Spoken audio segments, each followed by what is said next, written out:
রোজ সন্ধ্যের পর আমার একবার করে ছাদে যেতে রোজই ভালো লাগে। তাই আমি সন্ধ্যের পর একবার করে রোজ ছাদে যাই, কারণ এখন এমনিই গরম পড়েছে। আর ছাদে গেলে রাতের আকাশটা দেখতে এত সুন্দর লাগে, তার মধ্যে ঠান্ডা ঠান্ডা হাওয়া।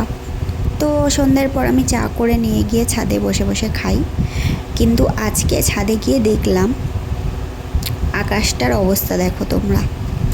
অবস্থা মানে এতটা সুন্দর হয়ে গেছে যে ভাষায় বলার মতন নয়। তাই আমি তখন কোনো কথাই বলতে পারিনি, এখন আমি ভয়েস করছি।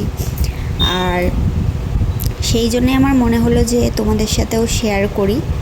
ক্যামেরায় কতটা সুন্দর লাগছে জানি না, কিন্তু সামনে এত সুন্দর লাগছিল। এরকম আকাশ মানে অন্য দিন এরকম দেখতে পাই না, এতটা ভালো লাগছিল বলার মতো নয়। তাই আমি তোমাদের সাথেও শেয়ার করলাম ভিডিও করে। তোমাদের কেমন লাগছে জানি না।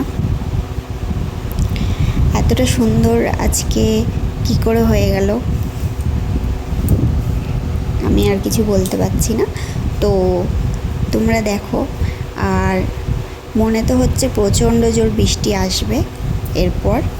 যাই হোক, বৃষ্টির আসার আগের মুহূর্তটা হয়তো এইভাবেই এতটা সুন্দর হয়ে যায় আকাশটা।